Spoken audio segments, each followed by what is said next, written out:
Les éduques publiques ont une importance capitale pour l'éducation des jeunes filles. Aujourd'hui, quand vous allez dans la région de Matam, dans le Ferlo, là où nous intervenons, c'était un problème réel. C'était des sources d'abandon scolaire même. C'était des sources de maladies, des enfants qui ne venaient plus à l'école parce qu'ils sont malades, parce qu'il y avait beaucoup le cadre de vie ne s'y prêtait pas. Et une fois que l'éducation publique est mis en place, ça a contribué à ce que les filles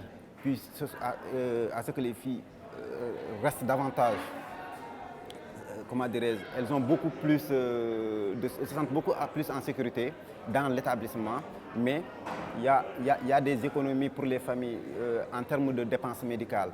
Il y a comment dirais-je, les abandons scolaires, ce n'est plus le cas. Quand vous allez par exemple dans des écoles où il n'y avait pas d'eau, où il n'y avait pas de latrine, vous veniez à l'école, il y avait des enfants qui ne venaient pas parce que tout simplement, ils ne pouvaient pas trouver un cadre qui s'y prêtait. Quand tu as une diarrhée ou quand tu as mal au ventre ou quand tu as besoin de faire tes besoins personnels, tu es obligé de sortir de l'école. Et pour ces raisons-là, les filles refusaient totalement d'aller à l'école. Mais grâce à des éduques publiques que nous avons construits, que nous avons mis à la disposition des communautés, on a vu qu'il y a eu un impact.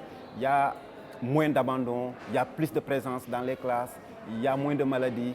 Et cela, même les communautés s'en sont rendues compte. Et aujourd'hui, ça se manifestait dans les résultats même scolaires de ces filles-là. Donc, plus de bonnes notes, plus d'épanouissement au niveau des établissements scolaires.